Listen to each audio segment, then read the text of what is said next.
Be sure to subscribe to our channel and ring the bell to get notified about our latest videos. You have the option to be notified for occasional videos or all of them. If you're on your phone, make sure you go into your settings and switch on notifications.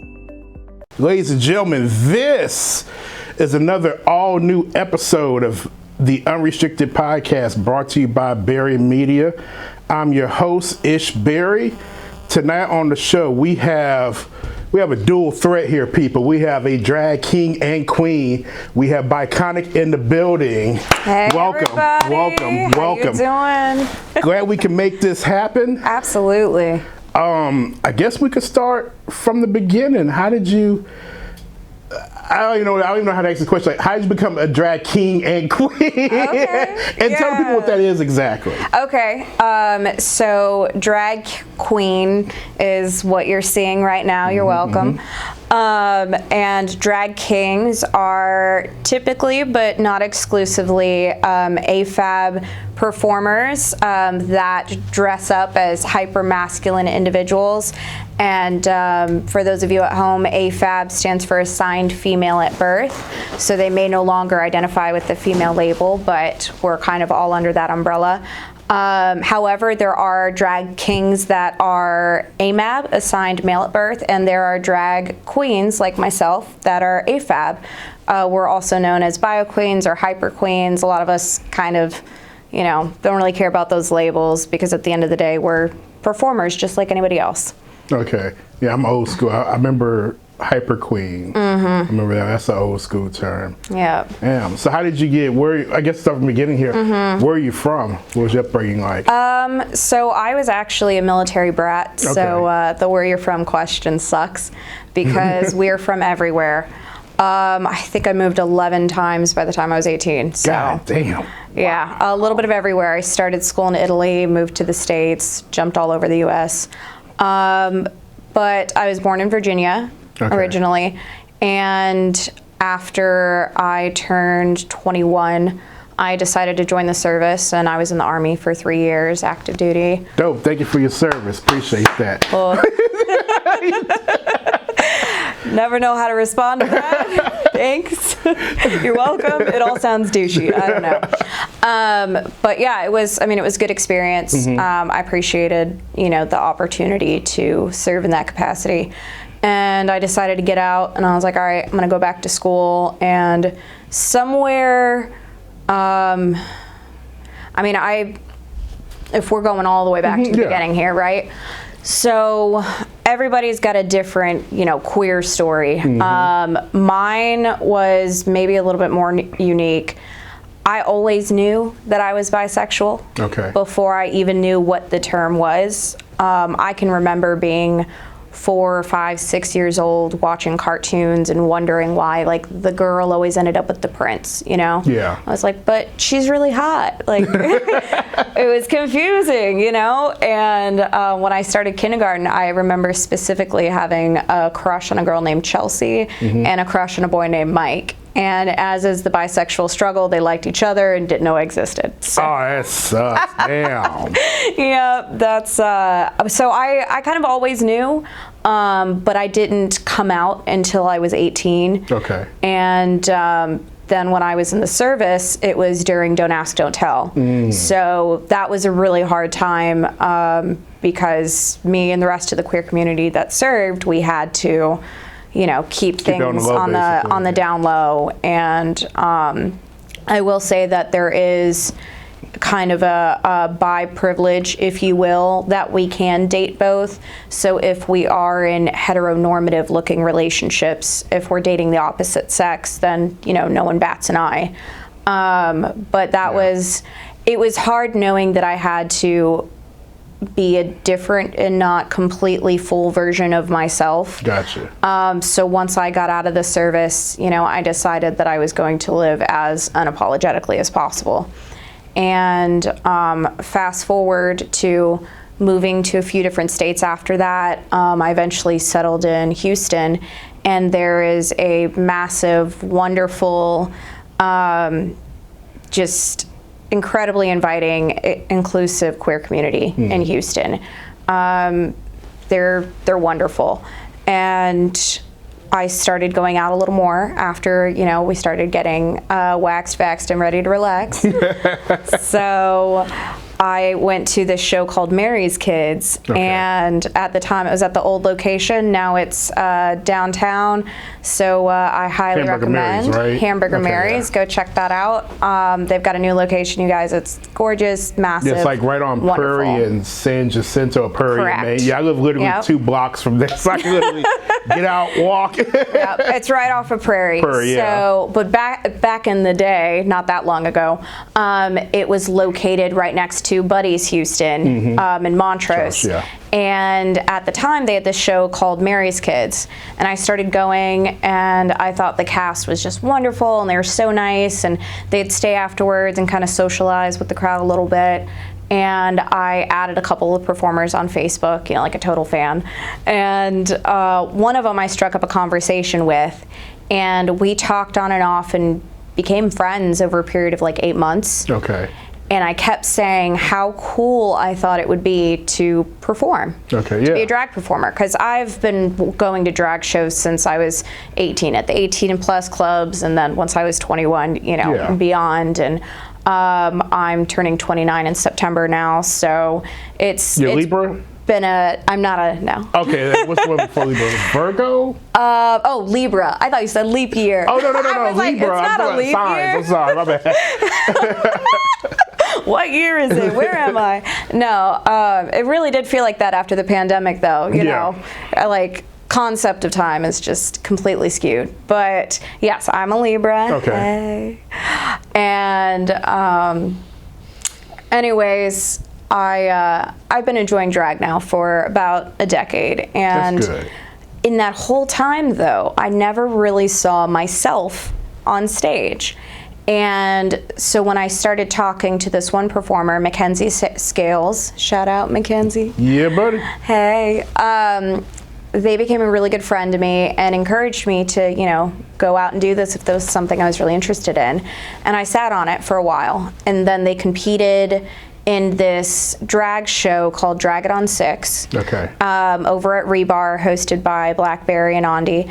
And they had a challenge where they had to turn somebody into drag that had never been in drag before. And I just happened to go watch them at that competition the week before, where they announced this is next week's challenge, and we just kind of looked at each other, and it was like, all right, this is gonna happen.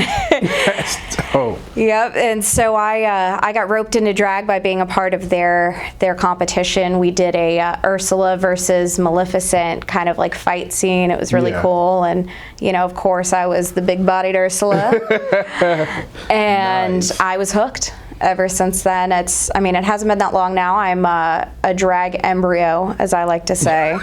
I love your quite a drag child yet. I am an embryo. I'm in the petri dish, and it has been since October. So I had to do the math for it. A couple months. Couple of months. Yeah, not long.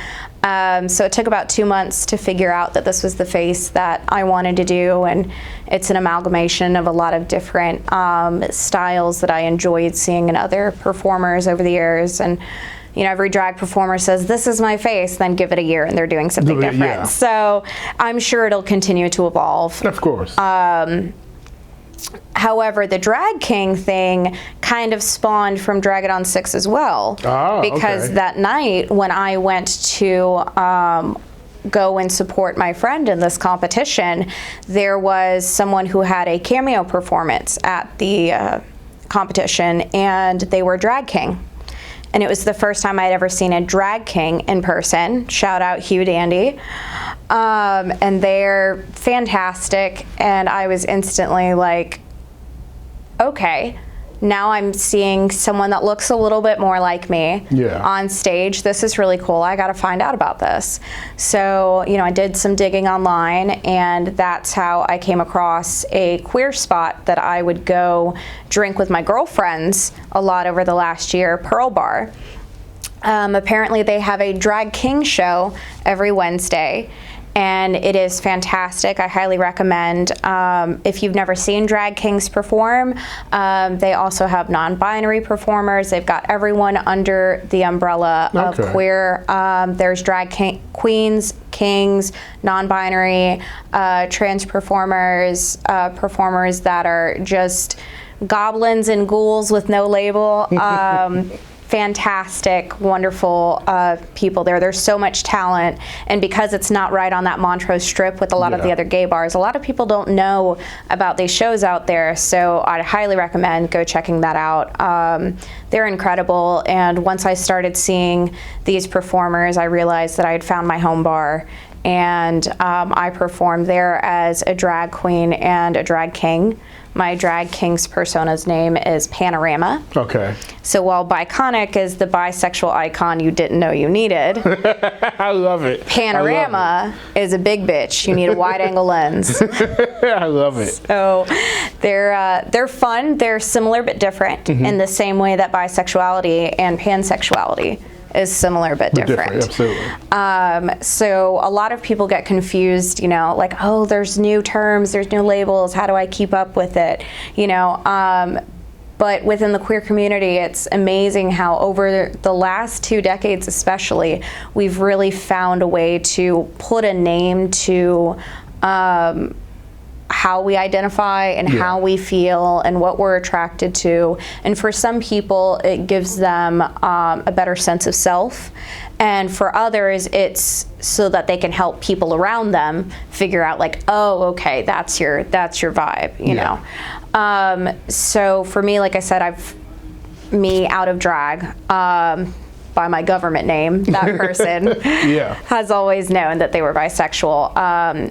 But I met a drag queen not long after I started, and they were a little bit tipsy, so they were a little unfiltered, and they made a comment about how the term bisexual was outdated, and they thought that it wasn't as inclusive as it should be. And it sparked this really productive conversation about the difference between like bisexuality and pansexuality. And for bisexuals, at least for myself, you know, I can only speak to how I identify within that label.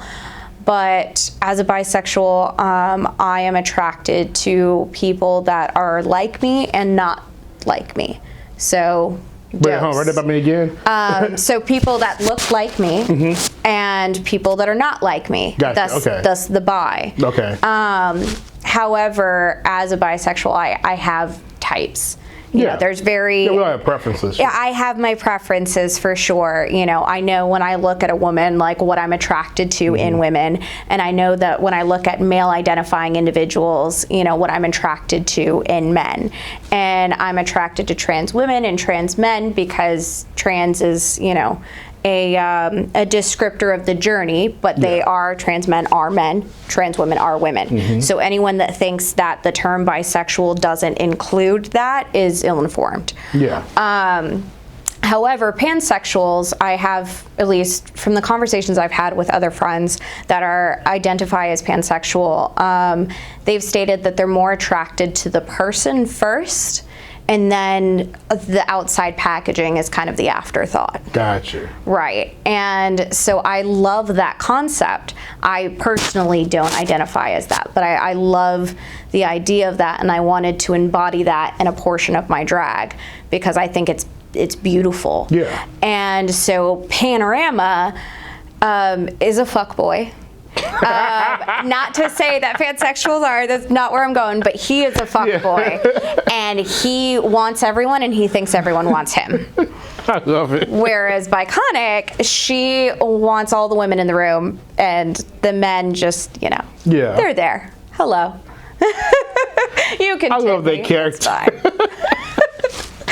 So yeah, I have a lot of fun with both of them. They are very separate personalities. Their performance styles are different as well.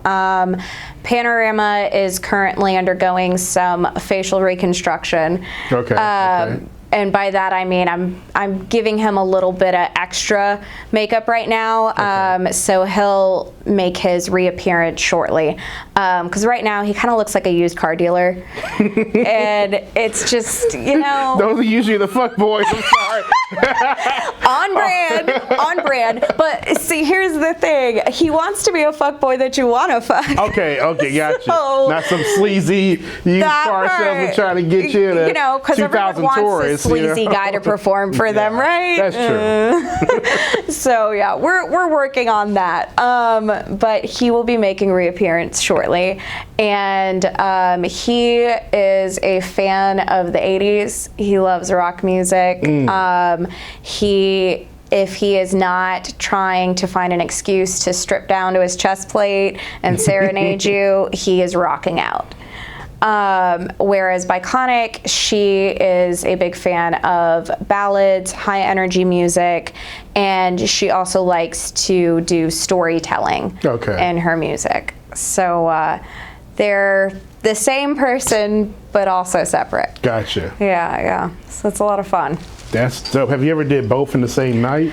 Oh God, can you imagine putting this face on and then makeup wipes and oil cleanser and just and then drawing a whole new face and I've got maybe 15 minutes to do that? Come on. I had to ask. I was like, that would be interesting. One of these days I'll have somebody ask me and I will look at them as crazy as I just looked at you. If you had to pick just one, who would you say is more fun? Oh, see, I don't think I could do that. Fair enough. They are both so much fun. They are, since they are versions of my creativity, I say that they're brother and sister. And so they are double trouble. They are what Rocket Power wishes they were. A little Pokemon reference there for you old folks like myself. And me. So, they're both a lot of fun. Like I said, their styles are they're different.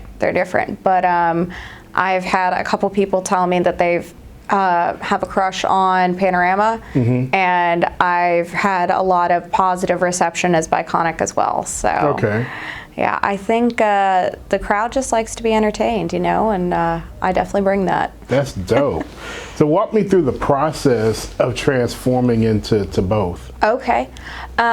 So it's definitely different. I think that perhaps it's spoken, perhaps it's not, but I think that there is a misconception that because drag queens, it's so obvious how much extra they're putting on to transform that people might assume that drag kings, you're not wearing hip pads and a breastplate, so you're not doing a full transformation like we do. And that's not the case. Yeah. I am here to clear that up. Okay, please.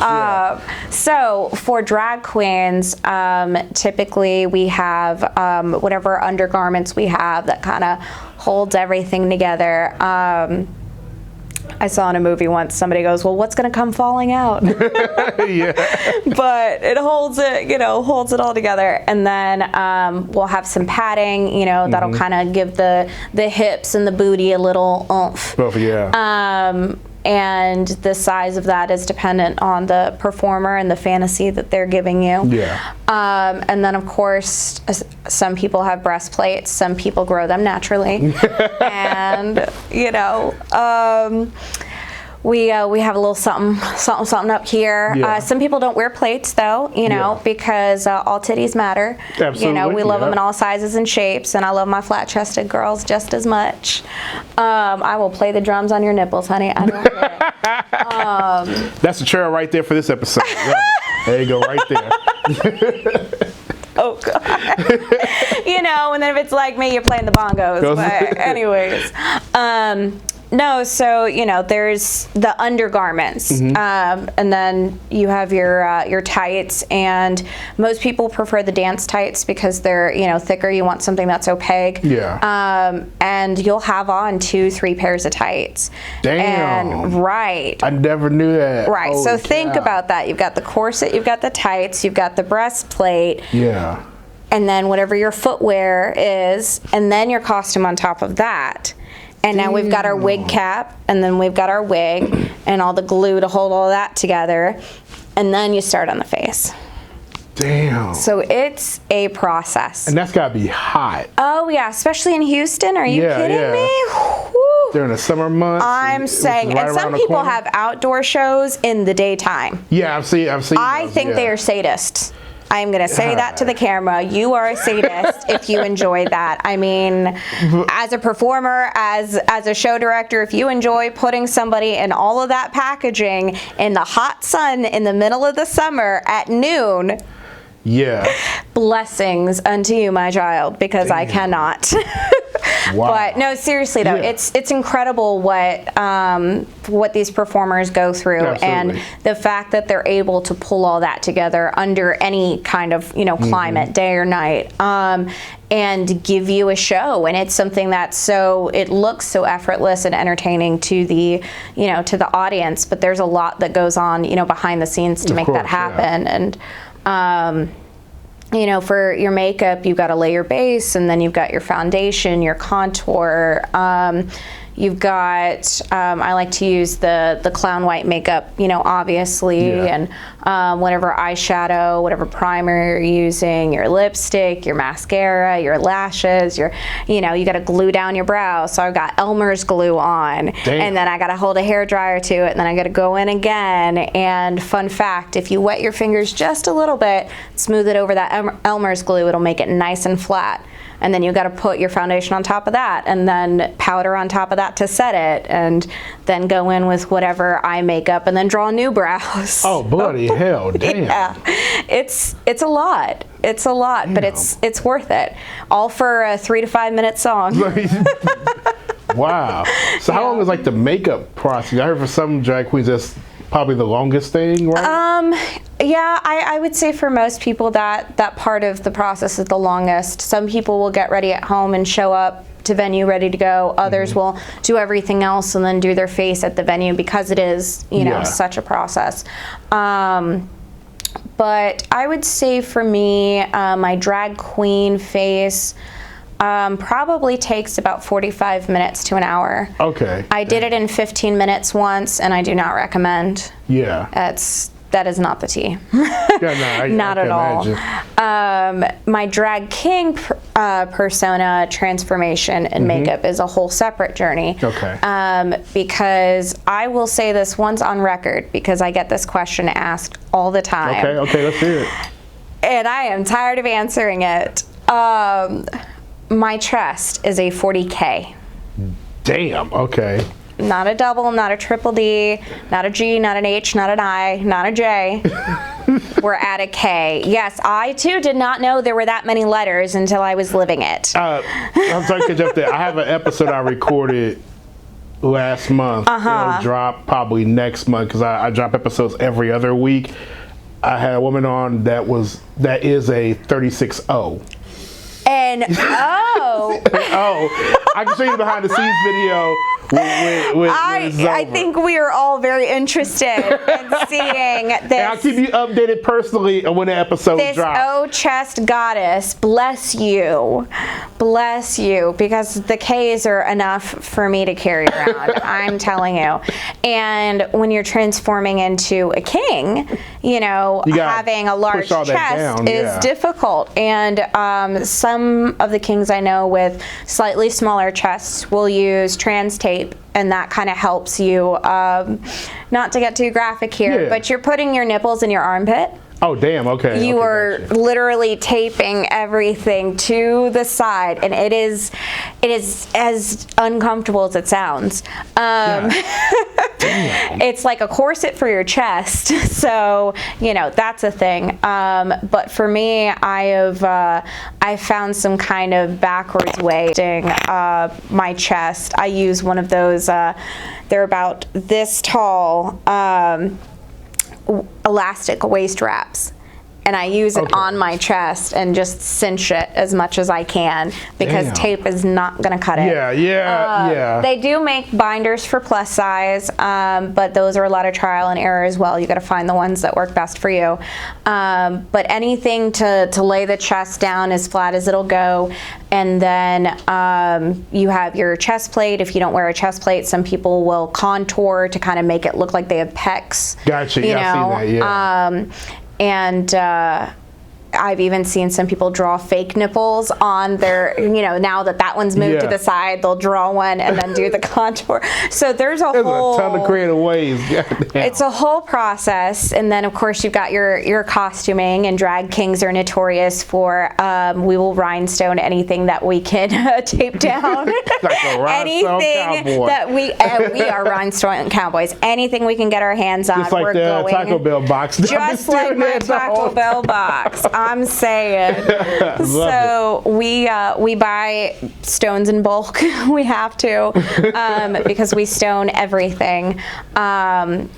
There's a lot more designers right now in the drag community that do custom clothing for drag queens than for drag kings. So I will say that on the costuming part of drag kings, it's a challenge to find, all these different variety of looks for yourself when you don't have someone making that kind of like I never thought about custom male clothing or male presenting clothing for a female body. Everything's diverted to drag queens. Right. And so a lot of times we have to start with unless you sew yourself, you have to start with a pedestrian base, as we call it, which is, street clothes, and then make it drag, which is a whole process. Thus the rhinestones and buying interesting fabrics to overlay, cutting things up, kind of like, okay, here's our base, but now we're going to make it something completely different. And that's, a fun and creative process itself. Most drag kings start out with their standard suit and, maybe something like a cop outfit or a construction worker, something that's a little bit predictable. But we blossom from there into finding, gotta have the shades, gotta have something that makes your dude who he is. Personally, I like to pop suspenders on my nipples, but to each your own. Just a little. It's mind you, it's chest plate, so you don't see you're not actually hurting yourself. right. But it gets really creative. I just saw a show at Pearl yesterday where a guy was getting his tip staple gunned to him. So we absolutely love to have a little fun and keep it creative. And if you've never seen a drag king before, like I said, in Houston specifically, Pearl Bar is a great way to have that opportunity on a Wednesday night. But outside of that, fun fact, Mary's Kids is relaunching at the new location, and one of the cast members of Mary's Kids is a drag king from Pearl. So you will get to see a newer drag king there as well, which is fantastic. I will say that drag kings are, in my opinion, some of the unsung performers of the drag community. And I agree with that, I would love to see them included in more shows across, not just across Houston, but overall. It's fantastic when you have the opportunity as either a performer or as an audience member to see an eclectic cast. And I get excited when I see drag kings on posters and non-binary performers and drag queens and openly trans performers. And it's just, our community is so vast and colorful and creative, and it would be a shame for us to pigeonhole just one section of drag when we could be showcasing that entire community. I agree. So it's if you are only used to seeing drag queens on RuPaul, I highly encourage you to open your mind and open your experiences. That's a small percentage, nothing against it is a small percentage. Absolutely. There's so much out there. Absolutely. And kind of speaking of drag queens, who are some of your the people you look up to on both the queen and king side? Okay. For the queen side, I would definitely say, of course, I'm partial. I have to say my drag mom. You know? Of course, yeah. Love you, They get Mackenzie Scales. right where you're sitting at. Yeah. Get Mackenzie I'm in here. saying. So, of course, she definitely inspires me. I also love Trixie Mattel. Oh, yeah. I like anybody that doesn't take themselves too seriously. Yeah. And both as a performer and as a business, I guess I'd say businesswoman when she's Trixie, business person, they're very inspiring. So I enjoy seeing what they do. I also love Bob the Drag Queen. Okay, yeah. Bob is amazing and hilarious. Yeah, awesome podcast too. Monet Exchange is really funny. Yeah. I love performers that find a way to insert whatever their personality is, because drag is already extra and over the top and big, and the bigger the better. But if you can find a way to put you in that, in a way that the audience is like, oh, that's that brand, that's that person. Yeah. Like, that's a hard thing to do, to set yourself apart from, all the wonderful, amazing, creative performers around you and be like, this is what I do. Yeah. And this is me in a package. And I think that's really cool when I get to see that. And especially if they can, make me laugh and have a great rack while they're doing it. It's a win. Yep, I agree. But for drag kings, I love Riverglass. I think that they're super talented. I also really like Landon Cider. They were on, oh gosh, why am I blanking? Not Dragula? No. The Boulay Brothers have excuse me. have a drag show, which that used to be on Netflix. I don't think it is anymore, but it is on a streaming platform. They have a drag competition that's just for like gory, filthy, like creature type performers, which I think is, again, a whole other side of drag that a lot of people don't know exists. And so, if you're the scary movies kind of person, if you think you're the lost member of the Addams Family, that stuff is for you. So, Landon Cider is fantastic. Riverglass is great. Mud the Two-Spirit is wonderful. Andy Horhall, they come to Houston sometimes. They're a lot of fun to watch. Roman Wild is another performer from Alaska that comes to Houston sometimes. They're so much fun, just high energy all over the place. They're great. And of course, I wouldn't have known about drag kings in Houston if it weren't for Hugh Dandy, so I gotta show love to them. Ladarius Mirage Jackson is one of my absolute favorite dancing drag kings. His style of dance is just so infectious. Everything that he does, he tells a story when he dances, and I absolutely love it. Nibbles on Bits is such a high energy performer. That drag king is so much fun to watch. They it's almost like they have like a pop lock style to their dance, which is really, really cool to see, and the way that they move around the stage. I know they did the kickback with Blackberry a while ago, and performed at Rebar when Saint was here. And there's a lot of drag kings in Houston and in other states that are doing big things right now. It's a lot of fun to watch. Dope. How do you come up with your performences for both? That's a dual threat. They got to be different. I said, they definitely are. So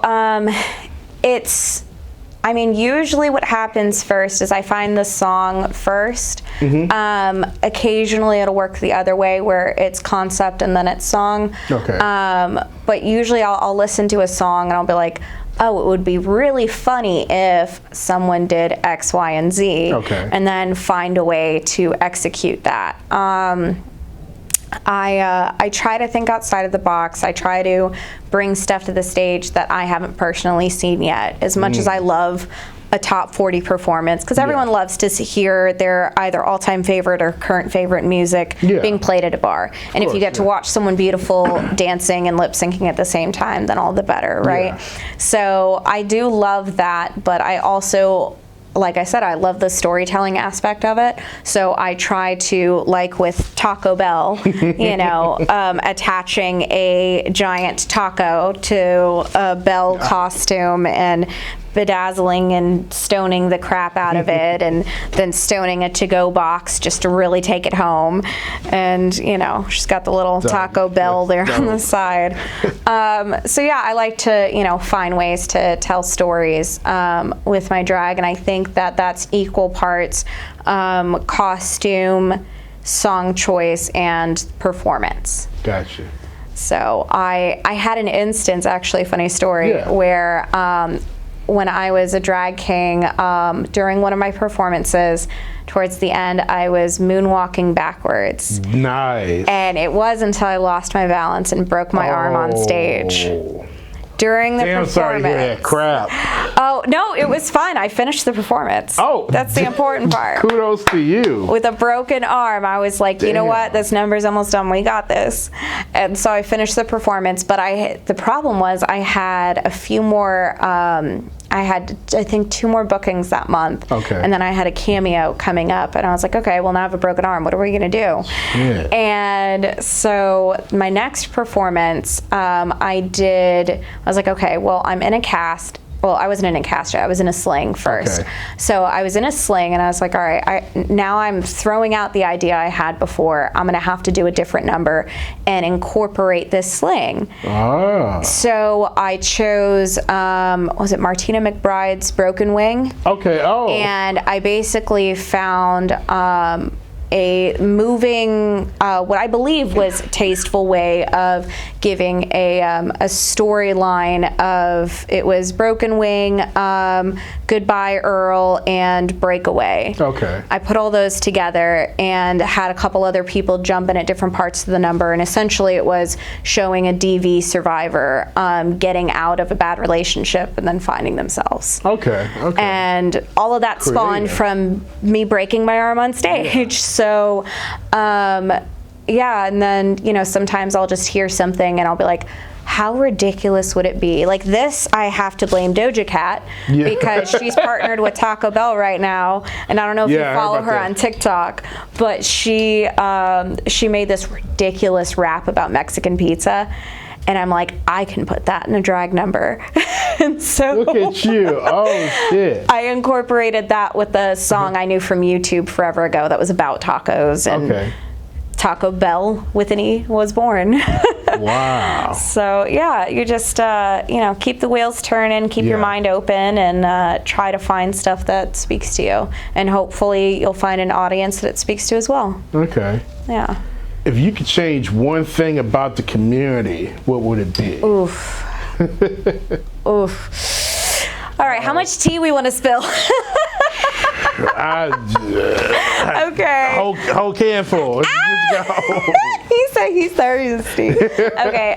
No, honestly, the community as a whole and the community in Houston, like I said, I have almost nothing but good things to say about it. It's wonderful. It's very inviting. The thing about drag is it's allowed me to connect with the queer community in a way that I wasn't able to before. Gotcha. Okay. What I've found, not just for myself but for others, is that you become a fan of your friends and you become friends with your fans. Yeah. So it really does connect all of us in like a beautiful, incredible way, and we get to exercise our creativeness and be, I mean, it doesn't get much more queer than this. Come on. Like, you get to be your absolute untethered self in the best way possible and just live your truth as loudly as possible, and you find people that are doing the same thing, and it feels like a second family. And I never feel truer to myself than when I'm on stage, you know, just being a bisexual hot mess. I love it. So, yeah, I love that. I will say I love the fact that Houston is full of stages and full of opportunity. and there are many show directors that are very open to all different types of drag. So I'm grateful that I've been received well and had the opportunity to perform at Eagle, Rebar, Hamburger Mary's, Pearl, Barcode, and I'm sure I'm forgetting one. Yeah. But and most of that was in my first 4 or 5 months of drag. Oh, that's dope. Congrats. So thank you. And I mean, I've nothing but the show directors to credit for that. Yeah. You know, like they really give us these opportunities, and a lot of these places have open stage nights where, you know, new performers can come on and showcase what they do, and that's incredible. So I would just say that if I could change anything, I would say that I would want both the community, as in the audience, and the drag community to continue to keep an open mind, and maybe open your mind even more as to what drag can be and what it can look like. Yeah. Because like I said earlier tonight, there's just so many wonderful performers that don't all fit into like the very specific box that we immediately associate drag with. Yeah. And I would love to continue to see those different performance styles showcased. Good. I know this is a ways away, but you have any plans, anything lined up for Pride? I say it'll be here before we know it. It will be here before we know it. You will definitely see Biconic and Panorama around Montrose being absolutely absurd during Pride Month. I don't want to give anything away too soon. Fair enough. Okay. I will just say that you will be seeing my face, I can assure you. As for what's coming up next, this next month, I have 2 performances at Pearl on May 4th and May 11th. Okay. And then the last Tuesday of May, I will be performing at Monet Love's show in Eagle, the Brick House Fun House, which celebrates plus size drag performers. Yeah. So we love to see that. Yes. Absolutely, and that's exactly what I mean, having shows that, you know, showcase all these different, whatever that is, whether it's different size performers or different performance styles, you know. Give me the gore, give me the big bodies, give me the sexy, give me the burlesque, give me everything. No, that's right. Let's wrap this up. I want to thank you so much for spending your Thursday evening with me here at the podcast headquarters. Where can people find you at on social media? On social media, I would say the best place to find me is Instagram, the Biconic. So just Biconic, Biconic. The Biconic on Instagram. You can also find Biconic, aka Panorama, on Facebook and on TikTok. And I believe that's where we're at right now, is TikTok, Facebook, and Instagram. Okay. But my Instagram is where I spend the most time putting out all of my info and upcoming shows. So I highly encourage you to engage. Nice. Yeah, I just got on TikTok it'll be a week tomorrow. Oh, congrats. Welcome. I'm like, hey, you know, I'll use as another revenue to promote the podcast. Yep. And I blame the pandemic for that one. Yeah. And guys, thank you for watching or listening to this episode. Absolutely. And remember, for us here at the Unrestricted Podcast, we're on TikTok at the Unrestricted Podcast. Oh, let me double check that. Like I said, it'll be a week tomorrow. Yes, the Unrestricted Podcast on TikTok. We have show clips and behind the scenes stuff there. Also on Twitter at BarriMedia_UR. What's the other one? Instagram is the Unrestricted Podcast, and Facebook. I don't deal with Facebook no more. It's just my personal page. That's that. So remember to like, share this episode. However you're listening or watching us, give a like, a share. It helps with the analytics and for more people to reach us. And we do have a Patreon now. If you want to support the podcast monetarily, you can sign up for as little as $1 a month. you can help this podcast. Come on Feed us now. here so we get more food in here. I'm joking. I'm just saying, let's talk about it. That's right. We appreciate everybody for wherever you are for tuning in. And as we close this out, remember to take care of yourselves and each other, and most importantly, keep an open mind. Until next time, folks, good night. Want to help the channel remain upstanding and dedicated to the truth? Then consider becoming a channel patron. The link to our Patreon account is in the description below.